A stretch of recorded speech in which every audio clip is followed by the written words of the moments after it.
जी बिस्मिल्लाहिर्रहमानिर्रहीम अस्सलाम वालेकुम वरहमतुल्लाहि वबरकातुहू। दोस्तों उम्मीद करदा सारे भाई खैरियत नाल होणगे। सो कट्टे नज़र आ रहे हैं। मौसम चूँकि सर्दी का स्टार्ट हो गया है, अक्तूबर खत्म होने वाला है तो अगों सर्दी मज़ीद ज़्यादा हो जानी है। तो जोड़े फार्मां दे उत्ते छोटे बच्चे ने कट्टियां कट्टे वो अक्सर फार्मर को कमज़ोर रह जाते हैं।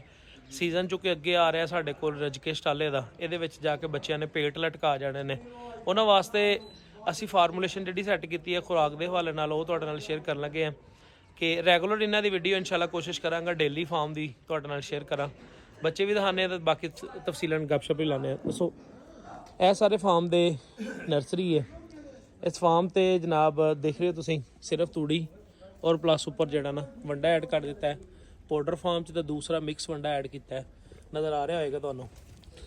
ये फार्म ते सारे कट्टे देखो तुसीं इंशाल्लाह इन्हां दी जिहड़ी खुराक है कट्टियां दी, जिहड़ी चीज़ इन्हां नूं असीं प्लान करके दित्ती है, पहले माशाल्लाह कट्टे ठीक ने, ग्रोथ अच्छी है कट्टियां दी।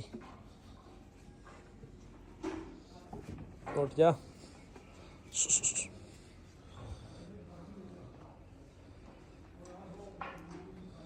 सो इन्हां दी खुराक दे विच जिहड़ियां चीज़ां शामिल ने वो तूड़ी है। तूड़ी पेट भर तूड़ी देनी है असीं, उहदे च थोड़ी तूड़ी नहीं है। खुरली दे विच मुकम्मल तूड़ी दे दी है, खिलार दी है। देख सकते हो तुसीं एंड तक।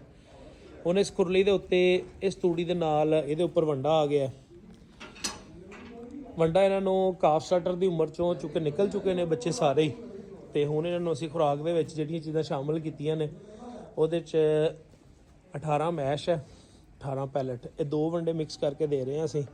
मीट वाला वंडा शुरू करांगे इन्हां नूं जदों इन्हां दी उम्र तकरीबन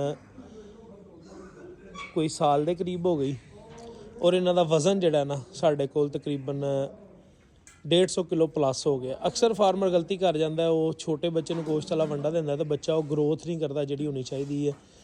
क्योंकि वंडा जिहड़ा ना वो उस टाइम इस्तेमाल करना चाहिए, सूरज च इस्तेमाल करना चाहिए जो तुहाडे कोल डेली एवरेज के हिसाब नाल गोश्त वाला वंडा डेली अच्छी ग्रोथ देवे। इंशाल्लाह सारे बच्चे तुहानूं दिखावांगे रैगूलर वीडियो के अंदर, जरूर तुसीं वीडियो देखिया जे। ये पहली वीडियो है, इंशाल्लाह मुकम्मल वीडियो तुहानूं मिलणगीਆਂ। बच्चे तुहानूं दिखावांगे कि इस तरह गोल हो जाएंगे जिस तरह दुੱਧ ते पलन वाला बच्चा जिहड़ा ना ਉਹਦੀ ग्रोथ अच्छी होंदी है। Thank you very much.